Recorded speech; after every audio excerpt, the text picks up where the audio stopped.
ಕವನವು ಆರಂಭವಾಗುವುದೇ ಹಕ್ಕಿ ಹಾರುತ್ತಿದೆ ನೋಡಿದಿರಾ ಎಂಬ ರೋಮಾಂಚನಕಾರಿ ಪ್ರಶ್ನೆಯೊಂದಿಗೆ. ಈ ಕಾಲದ ಹಕ್ಕಿಯ ರೆಕ್ಕೆಗಳು ಮತ್ತು ಗರಿಗಳು ಸಾಮಾನ್ಯವಾದವುಗಳಲ್ಲ. ಹಕ್ಕಿಯ ಹಿಂಬದಿಯ ಪುಚ್ಛವು ಬಾಲ, ಕತ್ತಲು ಮತ್ತು ಬೆಳಕಿನಿಂದ ಕೂಡಿದೆ. ಕಪ್ಪು ಬಣ್ಣವು ರಾತ್ರಿಯನ್ನು ಮತ್ತು ಬಿಳಿ ಬಣ್ಣವು ಹಗಲನ್ನು ಸೂಚಿಸುತ್ತದೆ. ಹಕ್ಕಿಯ ರೆಕ್ಕೆಯ ಮೇಲಿರುವ ಬಿಳಿ ಮತ್ತು ಹೊಳೆಯುವ ಗರಿಗಳು ಸದಾ ಜೀವಂತವಾಗಿರುವ ವರ್ತಮಾನ ಕಾಲವನ್ನು ಪ್ರತಿನಿಧಿಸುತ್ತವೆ. ಹಕ್ಕಿಯ ಎರಡು ರೆಕ್ಕೆಗಳು ಕೆಂಪು ಮತ್ತು ಬಂಗಾರದ, ಕೆನ್ನನ ಮತ್ತು ಹೊನ್ನಿನ ಬಣ್ಣಗಳಿಂದ ಹೊಳೆಯುತ್ತಿವೆ. ಇದು ಸೂರ್ಯೋದಯ ಮತ್ತು ಸೂರ್ಯಾಸ್ತದ ಸಮಯದ ಆಕಾಶದ ರಂಗುಗಳನ್ನು ನೆನಪಿಸುತ್ತದೆ. ಕಾಲದ ಹಕ್ಕಿಯ ಹಾರಾಟದ ವಿಸ್ತಾರವು ಇಡೀ ಬ್ರಹ್ಮಾಂಡಕ್ಕೆ ಹರಡಿಕೊಂಡಿದೆ. ಅದು ಕೇವಲ ಭೂಮಿಗೆ ಸೀಮಿತವಾಗಿಲ್ಲ. ಗ್ರಹ ತಾರೆಗಳ ಮಂಡಲ. ಈ ಹಕ್ಕಿಯು ಹಾರುತ್ತಾ ಸೂರ್ಯ, ಚಂದ್ರ ಹಾಗೂ ನಕ್ಷತ್ರಗಳ ಮಂಡಲಗಳನ್ನು ದಾಟಿ ಮುನ್ನಡೆಯುತ್ತದೆ. ಆಕಾಶದ ವಿಸ್ತಾರ. ಆಕಾಶವೇ ಹಕ್ಕಿಗೆ ಹಾರಲು ಇರುವ ಮುಕ್ತ ರಂಗಮಂಟಪ. ಅದು ದಿಗಂತದ ಎಲ್ಲೆಗಳನ್ನು ಮೀರಿ ಹಾರುತ್ತದೆ. ಸ್ಥಳೀಯ ಮತ್ತು ಜಾಗತಿಕ ವ್ಯಾಪ್ತಿ.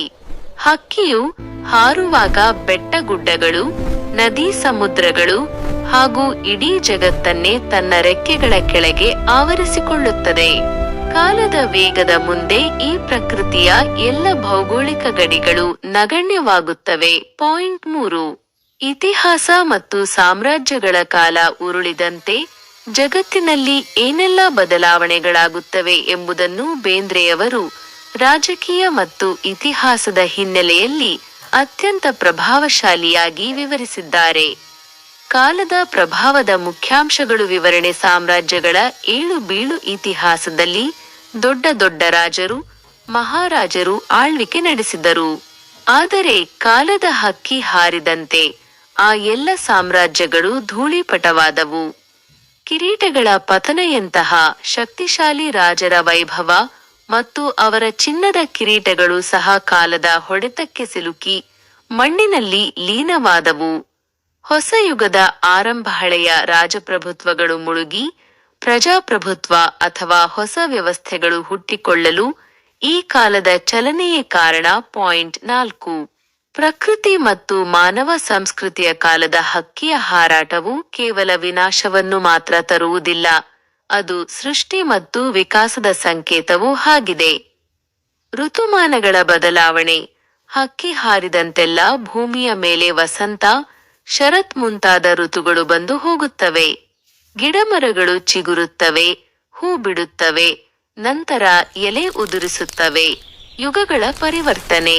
ಕೃತಯುಗ, ತ್ರೇತಾಯುಗ, ದ್ವಾಪರ ಯುಗಗಳು ಉರುಳಿ ಈಗ ಕಲಿಯುಗ ನಡೆದಿರುವುದಕ್ಕೆ ಈ ಹಕ್ಕಿಯ ನಿರಂತರ ಹಾರಾಟವೇ ಕಾರಣ. ಮಾನವನ ವಿಕಾಸ. ಮಾನವನ ನಾಗರಿಕತೆ, ಸಂಸ್ಕೃತಿಗಳು ಬೆಳೆದು ಬಂದ ಹಾದಿಯಲ್ಲಿ ಕಾಲದ ಪಾತ್ರ ದೊಡ್ಡದು.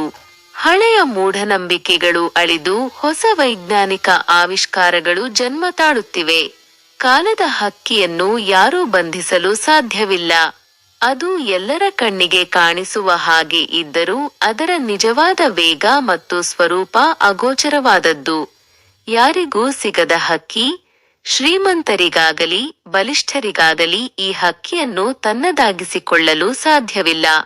ಅದು ಯಾರ ಆಜ್ಞೆಗೂ ಮಣಿಯದೆ ಸದಾ ಮುನ್ನಡೆಯುತ್ತದೆ. ಸೃಷ್ಟಿ ಮತ್ತು ಲಯದ ಒಡೆಯ. ಈ ಹಕ್ಕಿ ತನ್ನ ಹಾರಾಟದ ಮೂಲಕ ಹೊಸ ಜೀವಿಗಳಿಗೆ ಜನ್ಮ ನೀಡುತ್ತದೆ. ಸೃಷ್ಟಿ. ಅದೇ ಸಮಯದಲ್ಲಿ ಹಳೆಯದನ್ನು ಇತಿಹಾಸದ ಗರ್ಭಕ್ಕೆ ತಳ್ಳುತ್ತದೆ. ಲಯ. ಹೀಗಾಗಿ ಕಾಲವೇ ಎಲ್ಲದಕ್ಕೂ ಸರ್ವೋಚ್ಚ ನ್ಯಾಯಾಧೀಶ. ಕಾವ್ಯದ ಉಪಸಂಹಾರ ಮತ್ತು ಸಂದೇಶ. ಕೊನೆಯದಾಗಿ ಕವಿ ಬೇಂದ್ರೆಯವರು ಹಕ್ಕಿ ಹಾರುತ್ತಿದೆ ನೋಡಿದಿರಾ ಕವನದ ಮೂಲಕ ಮಾನವಕುಲಕ್ಕೆ ಒಂದು ಎಚ್ಚರಿಕೆಯ ಸಂದೇಶವನ್ನು ನೀಡುತ್ತಾರೆ. ಕಾಲವು ಅಮೂಲ್ಯವಾದದ್ದು ಮತ್ತು ವೇಗವಾಗಿ ಓಡಬಲ್ಲದ್ದು. ಅಹಂಕಾರದಿಂದ ಮೆರೆಯುವ ರಾಜರು, ಸಾಮ್ರಾಜ್ಯಗಳು ಕಾಲದ ಮುಂದೆ ತರಗೆಲೆಯಂತೆ ಕೊಚ್ಚಿ ಹೋಗುತ್ತವೆ. ಆದ್ದರಿಂದ ಮನುಷ್ಯನು ತನ್ನ ಅಲ್ಪಾವಧಿಯ ಜೀವನದಲ್ಲಿ ಅಹಂಕಾರವನ್ನು ತೊರೆದು ಕಾಲದ ಮಹತ್ವವನ್ನು ಅರಿತು ಸತ್ಕರ್ಮಗಳನ್ನು ಮಾಡುತ್ತಾ ಬಾಳಬೇಕು.